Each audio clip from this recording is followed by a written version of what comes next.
Voilà, salut à tous, bienvenue dans cette nouvelle vidéo.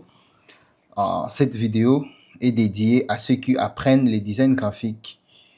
Dans cette vidéo, nous allons parler d'un sujet très important pour vous, ceux qui désirent débuter dans les designs graphiques. Je pense que c'est la première vidéo pratique, mais c'est la deuxième vidéo de notre formation parce que la formation a commencé d'abord par une partie théorie où on a expliqué les designs graphiques. C'est quoi les designs graphiques? Quels sont les domaines des designs graphiques? Un peu de la théorie en fait sur les designs graphiques. Comme vous le savez, le design graphique est tellement vaste et il a plusieurs outils à utiliser, que ce soit dans la famille Adobe ou dans d'autres familles de logiciels. Mais la famille Adobe est plus utilisée par les designers graphiques parce que c'est à la portée de tout le monde et c'est facile à prendre en main. Et aujourd'hui, nous allons parler un peu de l'interface de Photoshop. Vous verrez qu'avec un peu plus de concentration, Photoshop est tellement facile à comprendre. Et surtout, je vais vous expliquer par des termes clairs, des expressions que vous allez comprendre facilement. Comme vous voyez, je suis à la maison, je ne suis pas là où je tourne d'habitude mes vidéos, mais ça ne m'empêche pas de vous faire une vidéo et soyez vraiment attentifs. Sans plus tarder, on va commencer. Disons, la vidéo a, je dirais, trois parties. La première partie, nous allons parler de l'interface de Photoshop où on va voir les différentes parties de cette interface, que ce soit des outils ou encore d'autres parties du logiciel. Et ensuite, on va parler maintenant de chaque partie que je vais citer. Bon, je dirais même quatre parties parce que on va voir les différentes parties que je vais citer, comment est-ce que ça fonctionne. Et ensuite, vous verrez comment configurer Photoshop par rapport aux différents besoins que vous aurez. Vous allez voir quelques raccourcis également qu'on utilise dans Photoshop. Mais du côté raccourci, je tiens à préciser que je ne vais pas tout donner aujourd'hui. Au fur et à mesure, nous allons travailler. Au fur et à mesure, nous allons traiter des cas. Vous verrez qu'on va avoir de nouveaux raccourcis. Donc, je vous prie d'être attentif et patient. Surtout, soyez vraiment au travail. N'hésitez pas de regarder à plusieurs reprises cette vidéo. Sans plus tarder, nous allons accéder à Photoshop. Là, moi, je viens de lancer Photoshop. Pour l'installation de Photoshop, c'est comme tout autre logiciel. Je pense que je vais vous faire une vidéo dédiée sur l'installation de Photoshop. Nous allons utiliser Photoshop, la version 2025, dans la dernière version de Photoshop. Mais cela n'empêche pas que vous utilisez également une autre version. Les choses se ressemblent en tout cas. Il y a pas mal de choses qui sont différentes. En tout cas, l'interface est vraiment presque la même chose dans presque beaucoup des versions de Photoshop. En commençant par la version CC déjà, l'interface est récente. Il n'y a que des améliorations, de petites nouveautés qu'on ajoute. Mais disons, dans l'ensemble, c'est la même chose. Donc, quand vous lancez Photoshop, vous allez vous retrouver sur cette interface. Cette interface, bon, disons, déjà, ça commence par le mot de bienvenue. On vous dit bienvenue dans Photoshop. Ça, c'est plus ce que vous allez retrouver une fois que vous lancez. Maintenant, les différentes conceptions que vous voyez ici, ça ne sera pas peut-être le cas avec vous, mais l'interface va ressembler à ça. Ici, vous aurez toutes les différentes conceptions que vous aurez à faire à la dernière fois. Alors, la dernière fois que vous avez utilisé Photoshop, ce que vous aurez fait, vous allez les retrouver ici. Soit vous pouvez directement ouvrir ce que vous avez laissé comme projet ou encore vous pouvez laisser ça comme ça, ce n'est pas grave. Dans le cas de notre vidéo, la première chose que nous allons faire, nous allons créer un nouveau projet. On va commencer de zéro. Voilà. Pour créer un nouveau projet, soit vous cliquez ici sur Nouveau fichier, soit vous faites CTRL-N. Dans votre ordinateur, vous faites CTRL-N. Vous allez accéder à cette interface ici. Voilà. Après avoir fait CTRL-N, vous allez vous retrouver sur cette interface ici. Ici, vous allez avoir à mettre tous les paramètres que vous allez utiliser sur votre projet. Si vous faites par exemple un projet qui sera la dimension par exemple de A4 ou bien A5, A6, A3 ou encore d'autres formats, vous allez les mettre ici. C'est ici que vous allez choisir quel profil de couleur que vous allez travailler. Vous verrez, c'est facile. Je vais vous expliquer tout à l'heure. Mais commençons d'abord par cette partie ici. Ici, en haut, on vous propose les différentes paramètres prédéfinis. Donc, ce sont des formats déjà prédéfinis. Ici, là, on a écrit enregistrer. Ce sont des formats que vous allez enregistrer vous-même. Par exemple, moi, j'ai enregistré le format de Bash 1x1 parce que je fais beaucoup de batch. J'ai enregistré un format batch, 1x1, 2x2, 2x1, ainsi de suite. Ça, ce sont des paramètres que j'ai enregistrés de manière prédéfinie. De telle en sorte que la prochaine fois que j'aurai à utiliser ces formats ici, que je ne me tape pas la tête, je viens directement sur l'onglet enregistrer et j'ai choisi le format que je veux parce que je l'avais déjà enregistré. Ne vous en faites pas, vous n'êtes pas obligé d'enregistrer, mais moi je vous conseille toujours d'enregistrer vos différents formats que vous savez, dont vous savez que Photoshop ne dispose pas, parce que Photoshop dispose d'autres formats prédéfinis. Par exemple, si vous venez à l'impression ici, vous verrez presque beaucoup de formats dédiés à l'impression de papier, par exemple, des A5, des A6, AC, B5, A3, ainsi de suite. Donc, il y a plusieurs formats papier que vous allez trouver ici, que ce soit de petits ou de grands formats, vous allez les trouver ici. Si vous venez par exemple sur illustration, il y a également des formats qui sont dédiés pour ceux qui font de l'illustration.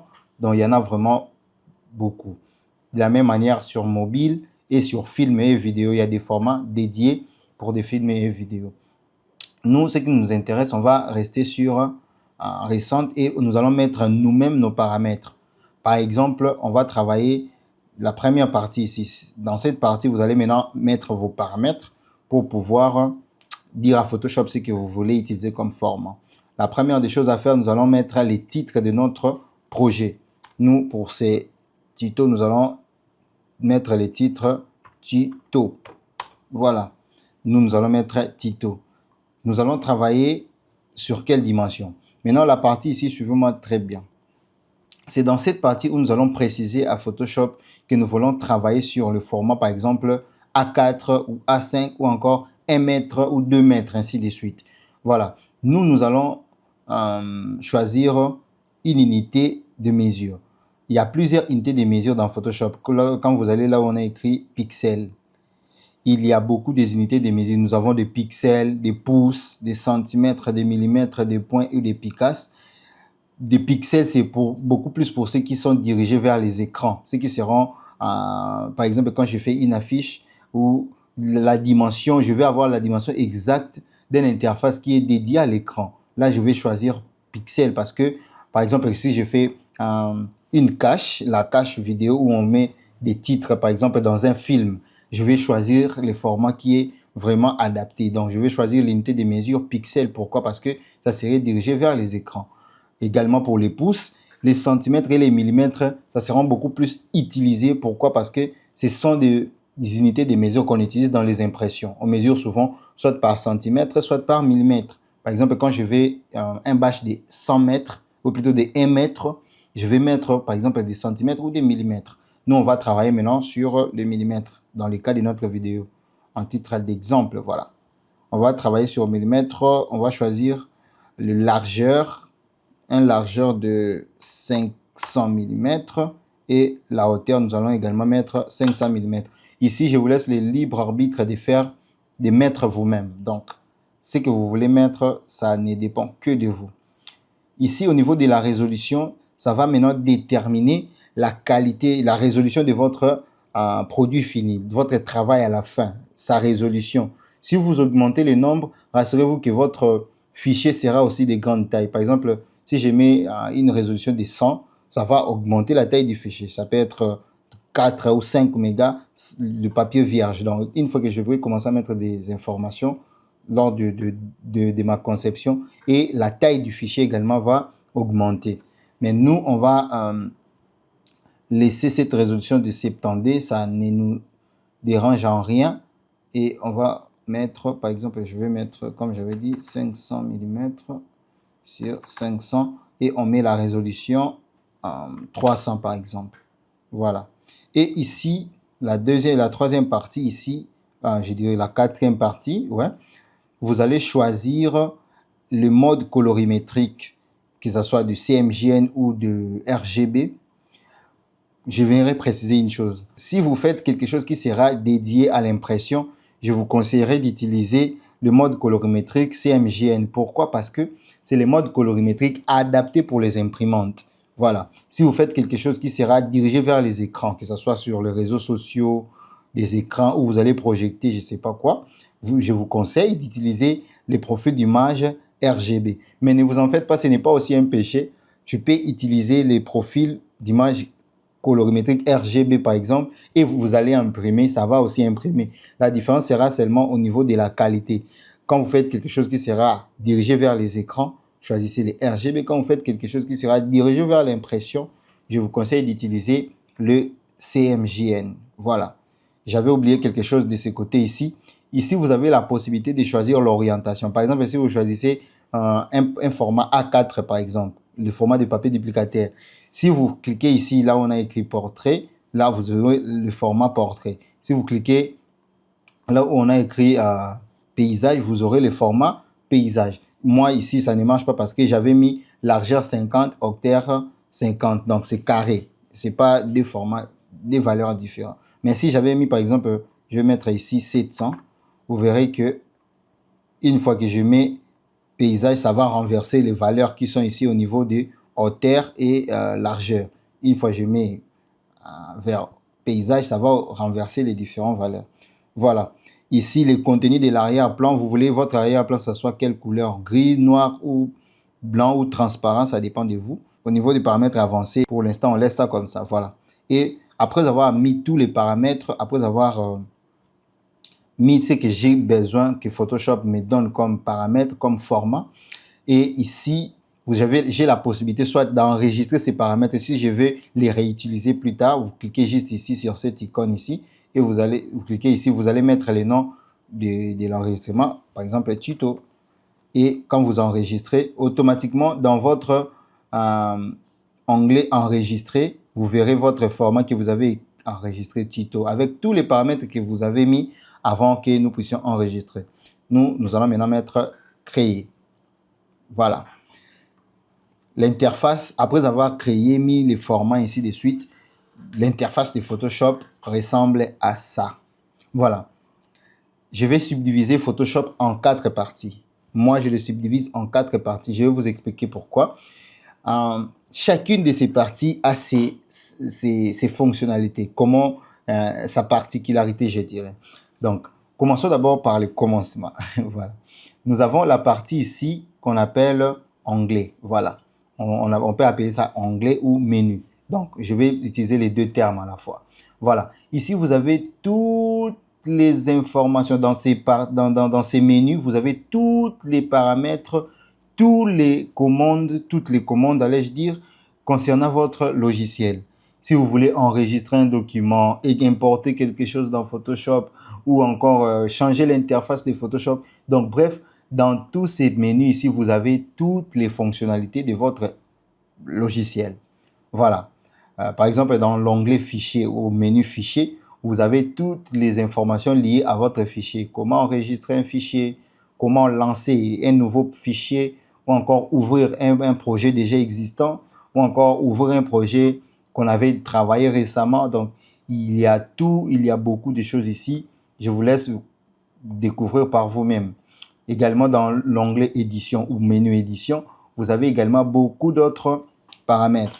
Vous verrez dans d'autres onglets, il n'y aura pas beaucoup de paramètres ouverts. Pourquoi? Parce qu'on n'a pas encore eu à mettre quelque chose dans notre interface ici, l'espace de travail blanc. Voilà. Vous verrez au fur et à mesure qu'on va utiliser Photoshop jusqu'à la fin de cette formation, vous allez comprendre le fonctionnement de chaque menu. Ne vous en faites pas. Voilà. Onglet texte, ainsi de suite. Voilà. Ce qui nous intéresse, par exemple, ici, dans le cas de notre vidéo, c'est l'onglet, par exemple, onglet fenêtre. Si je veux, par exemple, faire apparaître une fenêtre que je n'ai pas, je vais me rendre dans l'onglet fenêtre. Comme je vous ai dit tout à l'heure, moi, je subdivise Photoshop en 4 grandes parties.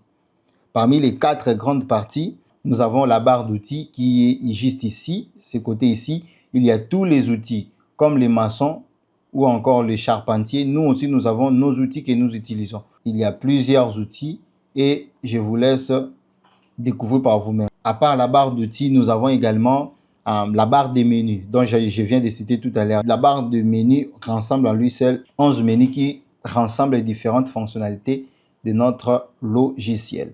Voilà. Après la barre de menu, nous avons la barre d'options contextuelles. Bon, disons, la barre d'options contextuelles va varier selon les différents outils que vous allez choisir. Regardez juste en dessous de la barre de menu. vous verrez, une fois que j'ai choisi un outil, cette barre va changer également de commande. Voilà pourquoi on appelle ça barre de menu contextuelle, parce que ça va changer au fur et à mesure.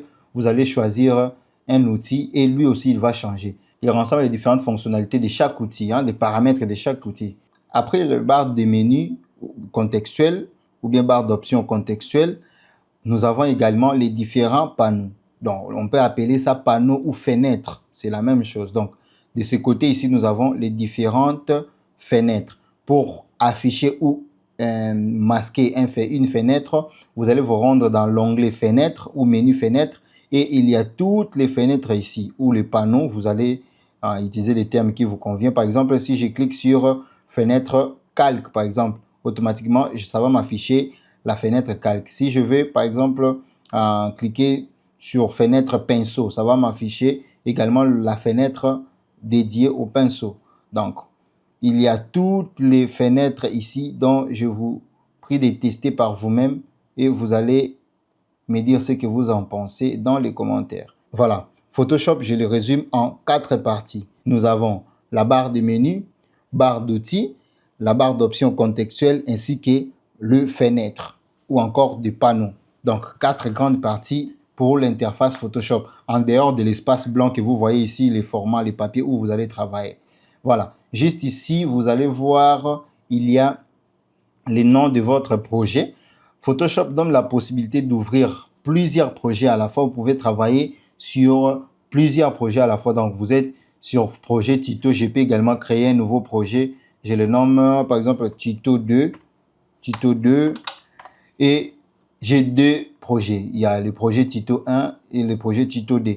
Je peux également prendre les éléments dans tuto 1, je l'amène vers tuto 2 ou encore je peux prendre les éléments dans tuto 1 et je l'amène dans tuto 2. C'est la même chose. Donc, Photoshop prend en charge plusieurs projets à la fois. Vous pouvez travailler sur plusieurs projets à la fois, ce qui rend Photoshop vraiment exceptionnel parce que vous pouvez avoir une affiche de l'autre côté, un flyer de l'autre côté et un autre projet de l'autre côté et vous travaillez sur les 3 projets simultanément. Bon, vous n'allez pas travailler au même moment, mais les 3 projets sont ouverts dans le logiciel. Voilà. Après avoir déchiffré les différentes parties de Photoshop, laissez-moi commencer à parler un tout petit peu de chaque partie. Commençons d'abord par le barre d'outils. Voilà. Parce que les barres de menu, je vous ai déjà expliqué ça. Prenons maintenant les cas de barre d'outils. Avant de vous expliquer la barre d'outils, j'aimerais préciser une chose. Photoshop fonctionne en termes de calques. Donc, chaque élément que vous allez mettre dans votre interface de travail, ça sera représenté par un calque. Donc, ça va créer un calque automatiquement. Donc, le calque qui sera au-dessus de l'autre va également apparaître au-dessus de l'autre. Le calque qui sera en dessous va également apparaître en dessous de l'autre. Donc, c'est très simple. Chaque élément que nous allons mettre ici sera représenté par le calque. D'ailleurs, il y a une leçon vraiment dédiée sur la gestion des calques, dont je ne vais pas vraiment entrer en détail sur les calques ici, mais je vous explique juste, chaque élément que nous allons mettre ici sera représenté par un calque. Par exemple, si je prends l'outil texte, j'écris par exemple papa. Bon, j'écris papam, comprenez? Voilà, je mets par exemple la couleur noire. Voilà, vous voyez, je viens de créer papa et automatiquement de ce côté ici, le logiciel m'a créé un calque papa. Je peux renommer ces calques, donc je ne vais pas vraiment entrer en détail ici comment gérer les calques, mais je vous explique juste que Photoshop, chaque élément dans Photoshop est représenté par un calque. Si je peux avoir plusieurs calques. Donc, une fois que vous avez beaucoup de calques, donc je vous prouve vraiment à être bien organisé pour vous référer. Parce que, imaginez, vous avez plus de 500 calques ou 100 calques. Si vous n'avez pas nommé chaque calque, vous allez vous perdre parfois. Donc, je vous prie de nommer chaque calque selon votre goût, de votre manière, pour que vous puissiez vous référer à chaque fois que vous aurez besoin de sélectionner un calque. Par exemple, j'ai ici le calque papa. Je peux prendre également une forme. Je trace, par exemple, automatiquement, la forme aussi sera représentée par le calque. Donc, c'est la même, c'est ce que j'ai dit tout à l'heure. Vous verrez, vous voyez, quand je prends papa, je le mets en dessous ici. Le papa ne se voit plus. Pourquoi? Parce que le calque de papa est en dessous du calque du rectangle. Vous verrez, si je clique et glisse le calque papa, je le fais monter juste au-dessus du du calque de la forme. Et voilà, nous avons le papa qui est visible maintenant. Donc, si vous voulez que quelque chose soit visible ici, rassurez-vous que de bien organiser les calques ici dans le panneau calque ou dans la fenêtre calque. Donc, c'est que vous voulez que ça puisse se voir au-dessus de l'autre, vous devez également placer son calque au-dessus de l'autre. Je pense que j'ai été très clair à ce niveau ici. Voilà.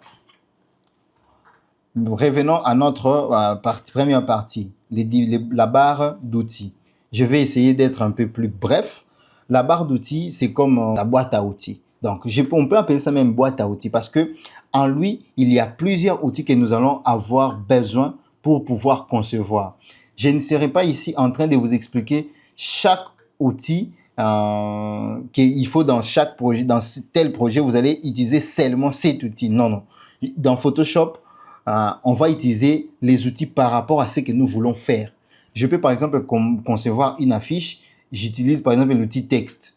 Je peux également retoucher une photo et j'utilise l'outil texte. Donc cela ne veut pas dire que comme je suis en train de retoucher une photo ou encore de monter une photo, je ne peux pas utiliser l'outil texte. Donc chaque outil qui est ici est utilisé dans peu importe votre projet. Donc seulement si vous avez besoin de faire quelque chose, vous savez tel outil peut m'aider à faire ce que je veux. Et en ce moment-là, vous pouvez utiliser l'outil selon votre goût.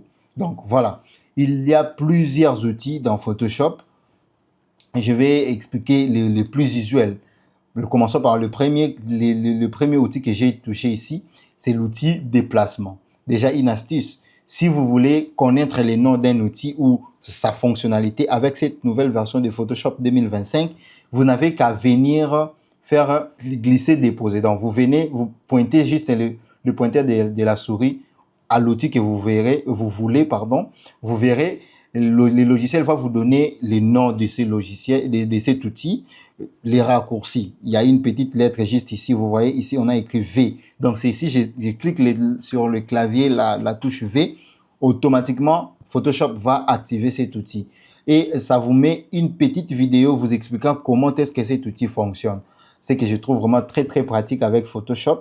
Par exemple, si je viens ici, vous voyez, c'est l'outil dégradé. On m'explique comment est-ce que ça fonctionne.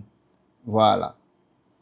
Si je viens également ici, outil goutte d'eau, ça m'explique où flouter la zone de tout ça. Et il y a un petit texte qu'on met en bas, juste en bas ici, pour vous expliquer l'outil. Voilà. L'outil déplacer, lui, il va nous aider à déplacer tout ce que nous voulons. Voilà. Une fois que cet outil est activé, je peux toucher, cliquer sans lâcher et déplacer ce que je veux. Donc, vous appuyez le bouton gauche de la souris sans lâcher et vous déplacez ce que vous voulez. Donc, lui, on l'appelle outil de déplacement. Donc, il sert à déplacer. Ça va nous aider à placer les éléments comme nous voulons dans notre interface de travail. Voilà.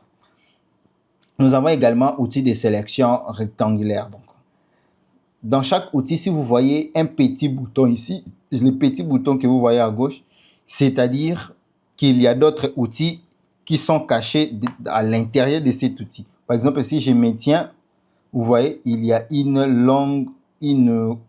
un ensemble de 4 outils même qui sont ici cachés. Donc, dans chaque outil, si vous voyez le petit bouton ici, ça veut dire qu'il y a d'autres outils à l'intérieur.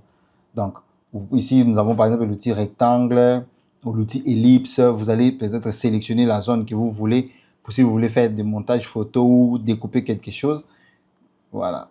Ou découper quelque chose, je vais entrer en détail avec cet outil, par exemple, outil de sélection, quand nous verrons une leçon qui sera vraiment dédiée sur le masquage ou la sélection des objets.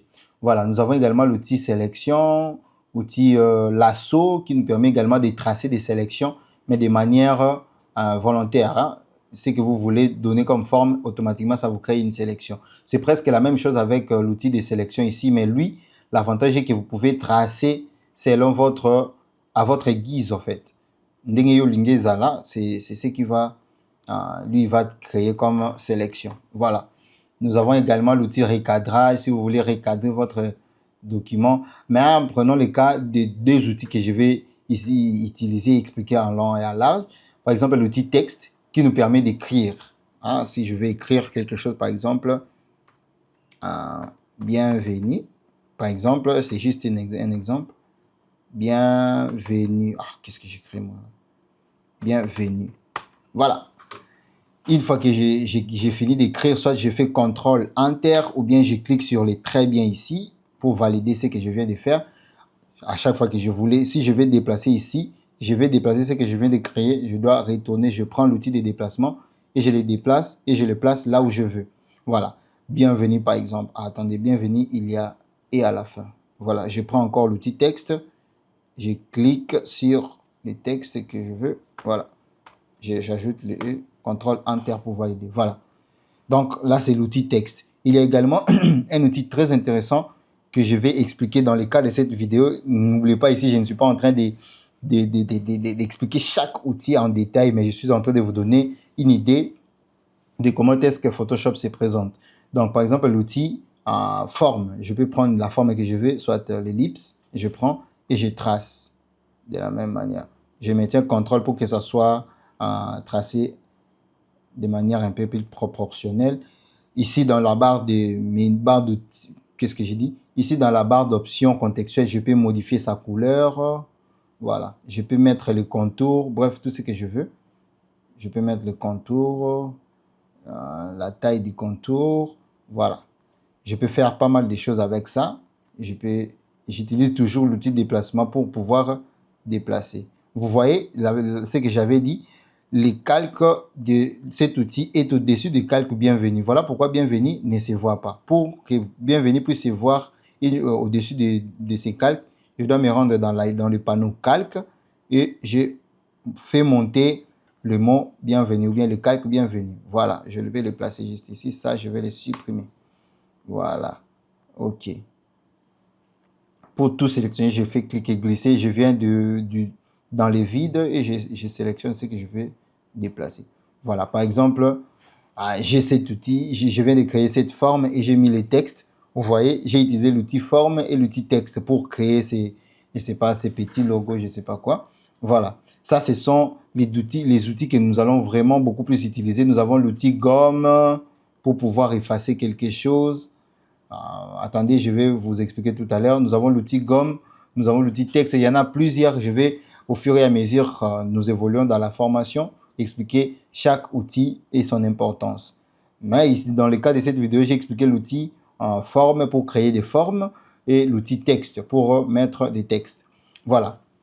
Après avoir expliqué cette partie ici, la barre d'outils, et nous allons également parler d'une chose très importante. Comment importer un fichier ou comment exporter un fichier dans Photoshop. C'est très simple.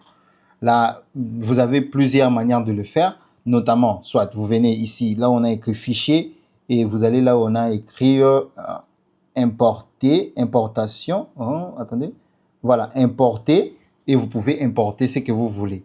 Mais moi, je vais vous donner la manière la plus simple de faire. C'est très simple. Vous allez dans votre navigateur de fichiers ou là où il y a vos fichiers. On va prendre par exemple une photo. Vous allez là où vous mettez vos photos. Attendez, moi je vais essayer de prendre ma photo à moi. Attendez. Voilà.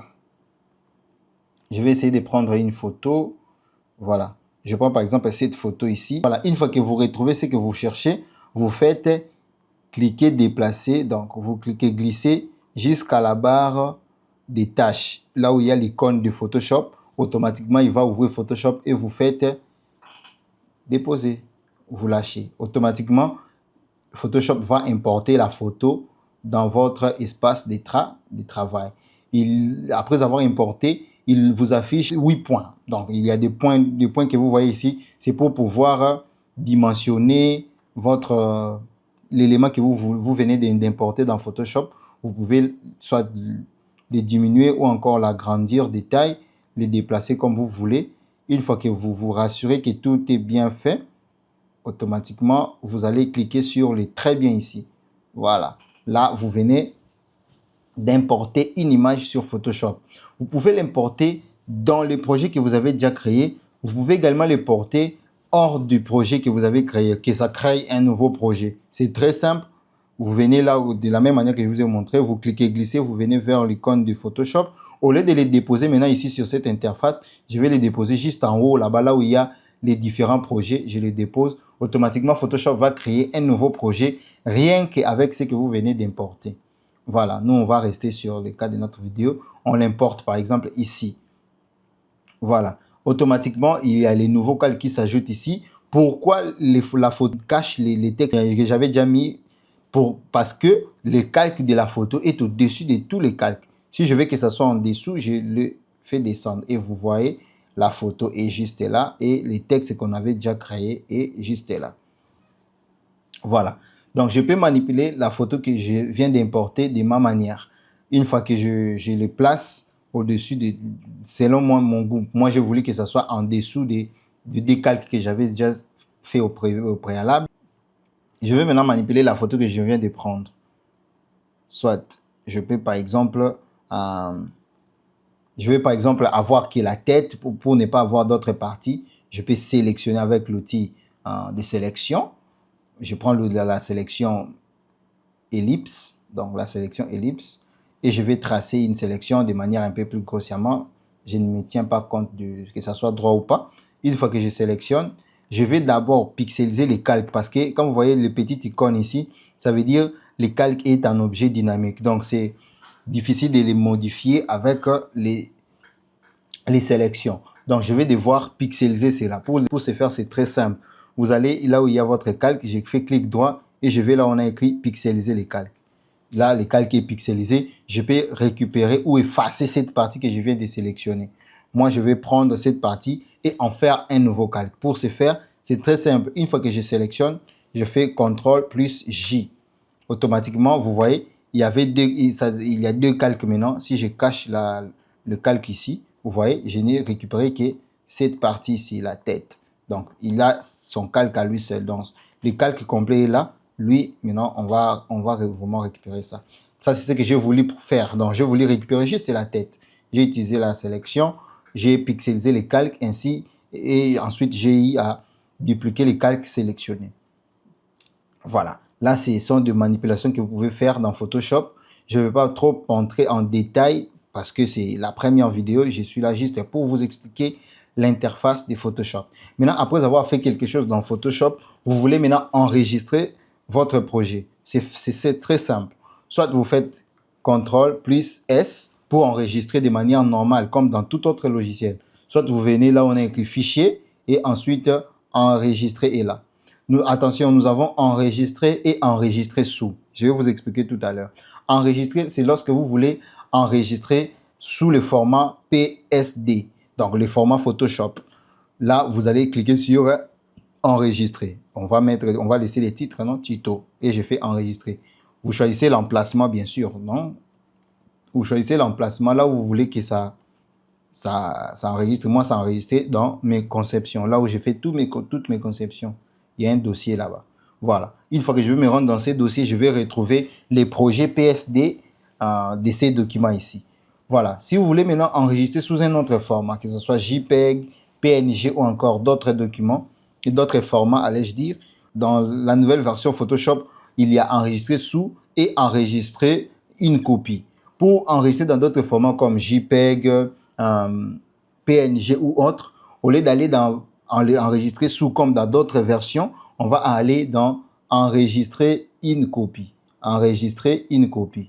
Donc, c'est soit CTRL ALT plus S. Ici, vous allez maintenant choisir le format. Là, on a écrit type. Vous pouvez choisir le format que vous voulez. Si vous voulez que ce soit en PDF, en PNG ou en JPEG, vous allez choisir ce format à partir d'ici. Nous, on va choisir par exemple JPEG. Il est juste là. Et je vais... Soit si je veux que ça porte ces noms, les noms que j'avais déjà mis, je vais laisser comme ça. Si je veux que je change les noms, ça dépend de moi. Moi, je vais laisser comme ça et je fais enregistrer. Et j'accepte OK. Si vous voulez, une fois que vous faites ça, vous pouvez aller les chercher là où vous avez mis. Dans l'emplacement que vous avez mis, vous allez trouver un projet PSD, mais aussi un format enregistré en JPEG que vous venez de faire. Donc, pour enregistrer, c'est très simple. Pour enregistrer le format standard, format PSD de Photoshop, vous faites CTRL S. C'est très simple. Ou encore, vous allez dans Fichier et vous faites Enregistrer. Si vous voulez enregistrer un autre format que celle qu'on a enregistré, vous faites CTRL Alt S. Là, vous allez maintenant enregistrer un autre format, que ce soit le JPEG ou PNG ou encore d'autres formats. Voilà un peu en grosso modo les différentes parties sur l'interface de Photoshop. Avant de finir, je vais vous montrer également une chose très importante dans l'interface de Photoshop. Comment vous pouvez personnaliser cette interface ici. Voilà. Si vous allez dans onglet Fenêtre, vous allez voir là où on a écrit espace de travail. Il y a des espaces de travail prédéfinis. Par exemple, si je veux faire de la peinture, je clique sur peinture, vous voyez l'interface a un peu changé. Les différents panneaux, on a changé ça. Si je vais également faire quelque chose, par exemple, graphique et web, il y a également les interfaces dédiées pour ça. Je vais également... Ne vous en faites pas. Toutes les interfaces que vous voyez ici, ce ne sont que l'ensemble des différents panneaux. On a juste rassemblé les différents panneaux qu'on utilise le plus dans ces genres de travail. On a eu à mettre ça ensemble pour former un espace de travail. Donc, vous pouvez les personnaliser à votre manière, ça ne dérange pas. Par exemple, si je viens ici, le plus basique, c'est les indispensables. C'est l'interface par défaut de Photoshop. Donc, vous allez voir ça comme ça. Vous pouvez soit les modifier de votre manière. Par exemple, si je viens dans la fenêtre calque, par exemple, je clique et glisse la fenêtre calque, je peux le mettre là où je veux, je peux les placer où je veux, comme je veux, ça dépend de moi. Par exemple, je vais le mettre juste ici, voilà, pour former quelque chose comme ça. Et les autres ici, je peux les fermer. Je peux les fermer. Je viens ici et puis voilà, fermer et encore, voilà. Je peux faire ce que je veux. Maintenant, une fois que je modifie mon interface mon espace de travail comme je veux, je peux enregistrer cet espace de travail. Pour ce faire, c'est très simple. Vous allez toujours dans onglet fenêtre, vous allez dans espace de travail et vous allez là où on a écrit nouvel espace de travail. Une fois que vous cliquez, vous mettez les noms que vous voulez. Nous, on va mettre par exemple tuto. Voilà. Cette interface ici sera nommée Tito. Donc, c'est moi qui l'ai personnalisé comme ça, comme étant mon espace de travail. Donc, je pouvais mettre les différents panneaux de gauche et à droite, ça dépend de moi. Et j'enregistre ça. Vous verrez si je rentre dans espace de travail toujours, donc fenêtre, espace de travail, vous verrez que l'espace de travail qui est sélectionné, c'est quoi? C'est Tito. Si je change mouvement, par exemple, là, je peux voir l'espace de travail changer. Je peux retourner vers l'espace de travail Tito que j'ai créé tout à l'heure. Je peux retourner dans ça. Donc, vous pouvez faire de différentes manipulations. Faites ce que vous voulez. Familiarisez-vous avec Photoshop. C'est très simple à prendre en main. Prenez les risques de toucher ci et là pour voir ce que ça donne. Et dites-moi en commentaire ce que vous découvrez de nouveau en utilisant Photoshop. Voilà un peu de manière plus claire, plus bref, plus résumée, l'interface de Photoshop. Je résume, Photoshop a 4 grandes parties. Nous avons la barre des menus ou encore des onglets. Nous avons la barre d'options contextuelles qui change par rapport aux différents outils que vous allez choisir.